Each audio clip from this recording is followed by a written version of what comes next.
खुलुमबाय गिबियाव SMX YouTube चेनेलखौ मोजां मोनग्रा रायजो राजा आइ आफा बिदा फंबाय बिब' बिनानाव नोंथांमोनखौ नैबे जोंनि एसएमएक्स इउटुब चेनेलाव बरायना लाग्रोबाय। दिनै जायफ्रा यां जेनेरेशन फरायफुबाय थानाय बिथांमोननि थाखाय आं मोनसे भिडिअ लाना फैदों। बे भिडिअनि गेजेरजों जों दिनै नैबे बर्डआव माखासे इंराजि ग्रामार सोलोंगोन।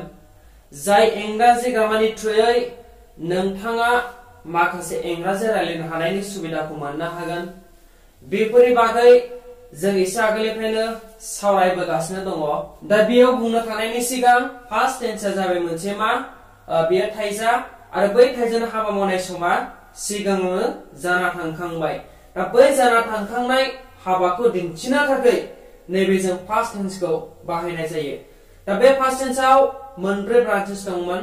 बै मोनब्रै ब्रान्चेसनि गेजेराव फार्स्ट इनडेफिनिट, फार्स्ट कन्टिनिउआस बेखौ जों सावरायखांबाय।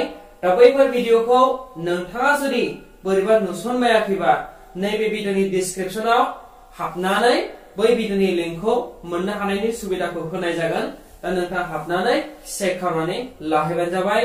दा नैबेहाय जों सावरायगोन मा पास्ट पारफेक्ट आरो नेक्स्ट भिडिअ जों सावरायबावगोन फार्स्ट पारफेक्ट कन्टिनिउआस टेन्स। फै बिदिबा नोंथां भिडिअखौ गोबाव खालामाजासे जों दिनै नैबे जानाखि बर्ड बे बर्ड फारसे थांनानै बैफोर फार्स्ट पारफेक्ट टेन्सआ दि मा बेनि सोमोन्दै मिथिनानै लानो नोंथांखौ खावलायनाय जाबाय। थ' बिदिब्ला जों बेयाव नायदिनि।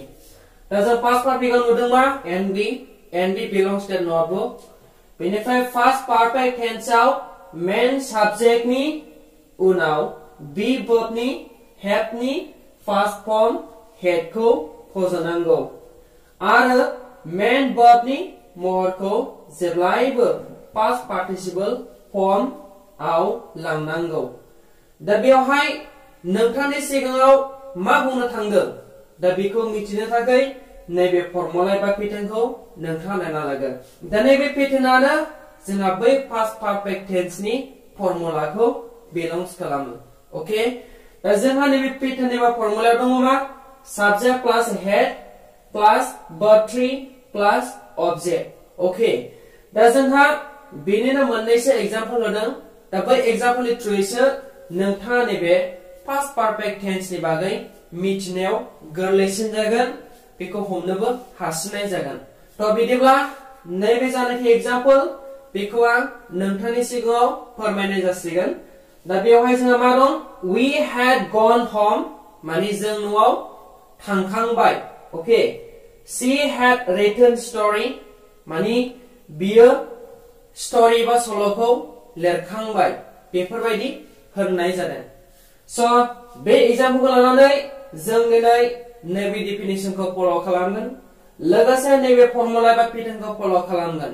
दा फार्स्ट अफ अल नैबे पेटार्नखौ नैबे जानाखि एग्जाम्पल जों बेजों फल' खालामनानै एबा बेजों रेशियो एबा कम्पेयार खालामनानै नायगोन। ओके, दायो नोंथाङा नायदो साबजेक्ट we had verb 3। दा verb 3 आव मा जायो नाय। सिगांनिफ्राय आं नोंथांनि सिगाङाव बुंबोगासिनो दं जोंहा टेन्सनि बेलायाव बै जानाखि verb बेयो मोनथाम फर्मजों कनजुस्ट जायो। मा verb 1 जायखौ प्रेजेन्ट टेन्स, verb 2 जायखौ पास्ट टेन्स, verb 3 जायखौ पास्ट पार्टिसिपल टेन्स होननानै मिथियो। दा जोंहा मा verb 1 go, verb 2 went, verb 3 gone, right? verb 3 go, verb 3 gone, that means gone, right? दा बेनिफ्राय जोंहा ऑब्जेक्टआव दं मा home।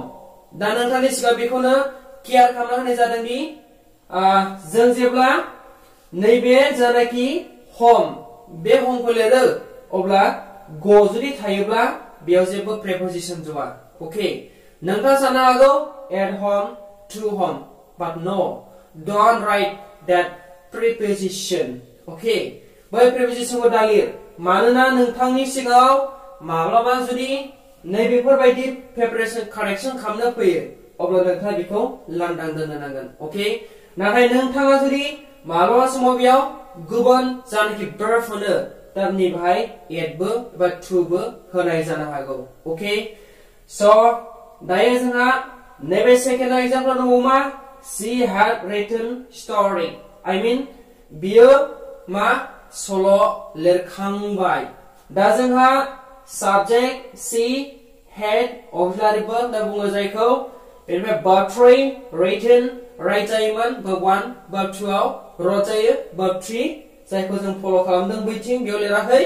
दा verb 3 आव written जायो. ओके ओमफ्राय बेनिफ्राय जों मा object आव दं story. दा जों बेखौ फल' खालामबाय. बेनिफ्राय जों गोजौ फारसे definition आव फैगोन.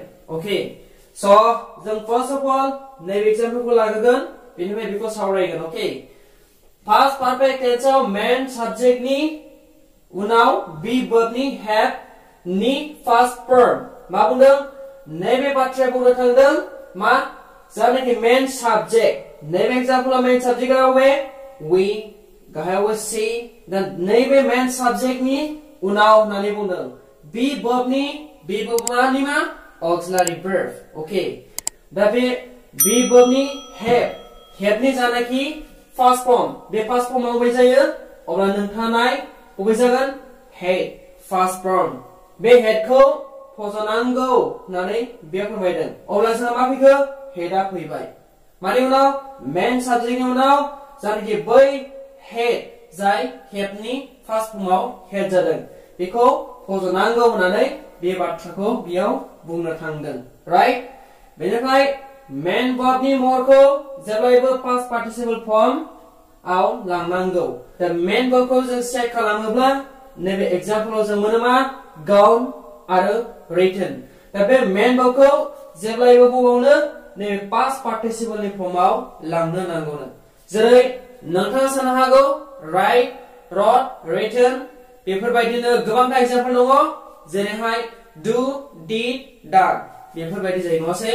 दा बै done बै written लास्ट नि past participle नि महरखौ जेब्लायबो past perfect tense आव main verb हिसाबै लिरनो नांगौनो. ओके दा नोंथांनि सिगाङाव बेफोर डेफिनेशन नि बागै आं बुंफिनि नोंथाङा गोसोआव ला. जों जेब्ला past perfect tense नि बागै सावरायनो थाङो अब्ला बै जानाखि subject बे subject नि उनाव बै have नि जानाखि past form जाय had बेखौ auxiliary verb महरै फज'नांगौ होननानै बेयाव फोरमायदों. बेनि उनाव बै main verb बेखौ जेब्लायबो past participle नि फर्मखौ होनो नांगौ. I mean verb 3 नि महरखौ जेब्लायबो बेयाव लिरनो नांगौ होननानै फोरमायनाय जादों. दा नोंथांनि सिगाङाव बेफोर डेफिनेशनखौ खोमानानै जों माखासे एग्जाम्पल लाबावगोन जाय एग्जाम्पलनि थ्रुयै नोंथाङा बुजिसिनायाव गोरलैसिन जागोन. दा बैफोर एग्जाम्पलखौ लानो थाखाय नैबेखौ आं खोमानानै फिन खेब बेयाव माखासे एग्जाम्पल लिरबावगोन. बेनिफ्राय जों लास्टआव फंनैसो बाथ्रा रायलायनांगौ दङ जाय बाथ्रानि गेजेरजोंसो नोंथाङा जे बे past perfect tense नैबेखौ मिथिनो हागोन आरो बुजिनो मोनगोन. ओके थ' बिदिब्ला जों बेखौ खोमानानै गोदानै माखासे एग्जाम्पल लिरनि. स' नोंथांमोनो बुजायनो थाखाय आरो माखासे एग्जाम्पल लाबावबाय. दा बे एग्जाम्पलाव नोंथांनि सिगाङाव फोरमायनो थांदों बे एग्जाम्पल जादों मा they had plucked the flowers. I had eaten porridge. That means here they had plucked the flowers. Means what? बेनि ओंथि जादों मा pluck मानि मा खानाय. बिसोरो मा बिबारफोरखौ खाखांबाय एबा खाबायमोन बेबायदि होननाय जादों. ओके दा जोङो नैबे साबजेक्टआव मा दे मोनदों. दा नोंथांनि सिगाङाव फोरमायनाय जायो जों जेब्ला past perfect tense नि बागै सावरायनो थाङो जों नैबे साबजेक्टखौ सिंगुलार ना प्लुरेल बेनि बागै नायनो नाङा. ओके मानोना जोंहा नैबे auxiliary verb एबा be verb मोनसेल' जायनि थाखाय जों साबजेक्टखौ नोजोर बोआ. बुजिबायना? दा जोंहा नैबे प्लागआ verb 1 एबा प्रेजेन्टआव PLUCK ल' जायो. नाथाय जों जेब्ला verb 1 निफ्राय verb 2 verb 3 थाङो अब्ला ed प्लस जाजोबो. बुजिबायना? दा जोंहा they had plucked the flowers माने बिसोरो बिबारफोरखौ खाखांबायमोन होननाय जादों. and सेकेन्डआव दङ जोंहा मा I had eaten porridge माने मा आं फिथाइफोरखौ जाखांबायमोन एबा जाखांबाय नैबायदि होनाय जादों दा नोंथाङा बेवहाय बेयो जे past perfect tense होननानै बबाव सिनायदों नैबे had आरो eaten मा जों बुंखादोंमोन जेब्लानाखि past perfect tense खौ सावरायनो थाङो अब्ला बै जानाखि subject बेनि उनाव बै जानाखि had नि first form had बेखौ फसंनाय जायो आरो main verb खौ मा जेब्लायबो verb 3 लानाय जायो थामहिनबा past participle ओके दा नैबे ईदा मा जागोन eaten जायो बबेयाव past participle आव ओके दा बेनिखायनो जों have नि जानाखि first form had खौ लाबाय बेनिफ्राय नैबे main verb खौबो जों past participle form बेखौ लानाय जाबाय फरिच्छा बे मोनसे object सो बेफोर निश्चय नोंथाङा बुजिदों दा बेयाव जों मोननैसो बाथ्रा लिरबावदों बे बाथ्रानिफ्रायसो नोंथाङा दिनै हमनो हागोन जे past perfect tense आ मा आरो बेखौ जों माब्ला बाहायनाय जायो बेनि सोमोन्दै नोंथाङा बेयाव बुजिनो हानाय जागोन ओके दा जोंहा फै थामहिनबा that means past perfect tense नि बेलायाव बाथ्रा रायलायनो थाङोब्ला बर' रावनि जोबथि pronunciation आ खांबाय खांबायमोन बायमोन सोमजियो नोंथांनि सिगाङाव बेयाव मा फोरमायदों जों जेब्ला past perfect tense खौ लानानै बाथ्रा सावरायनो थाङो अब्ला बर' रावनि जोबथियाव मा खांबायमोन खांबाय आरो मा बायमोन सोदोब सोमजियो नोंथाङा बेफोरबायदिनो गोबांथा एग्जाम्पल मोननो हागौ दा बेयाव नोंथाङा मोनखादोंमोन मा I have taken fruits मा आं फिथाइफोरखौ जाखांबाय एबा जाखांबायमोन होननानै सिगाङाव बुंखादों मानोना past tense नि ओंथियानो बिनि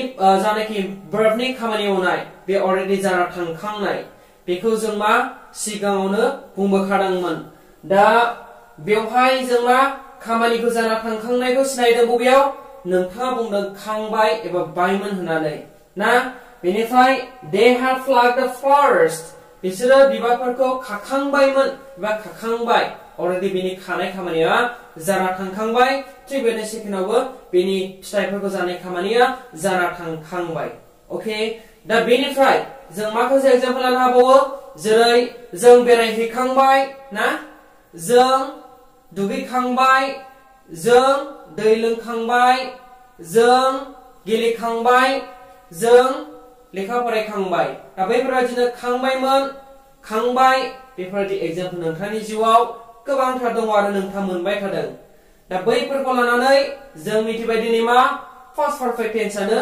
नोंथांखौ बाथ्रा रायलायनाय समाव इंराजि रायलायनाय समाव निश्चय मदद खालामगोन होननानै आङो दिनै नोंथांखौ बुंदों स' बेनि थाखायनो नोंथाङा बेफोरखौ फल' खालाम दा नोंथांनि सिगाङाव बुंनाय जाबावदों नेक्स्ट भिडिअ'आव जोङो past perfect continuous tense नि बागैबो लाबोगासिनो दङ दा नोंथांनि बे SMX चेनेलाव गोदानब्ला नैबे चेनेलखौ साबस्क्राइब खालामाखैबा बेफोरबायदि इंराजि सोलोंनो सुबिदा मोननो थाखाय आरो माखासे भिडिअनि आपडेट मोननो थाखाय नोंथाङा बे चेनेलखौ साबस्क्राइब कमेन्ट शेयार गासैखौबो मावनानै हो आरो इयुनाव नोंथांनि जानाखि मदद एबा सापर्टजोंसो जेन आं भिडिअखौ खालामलांबाय थानो हानाय बायदि दा नोंथाङा नैबे भिडिअखौ नायनायनि थाखाय नोंथांनिसिम रोजा रोजा साबायखर Thank you for watching this video.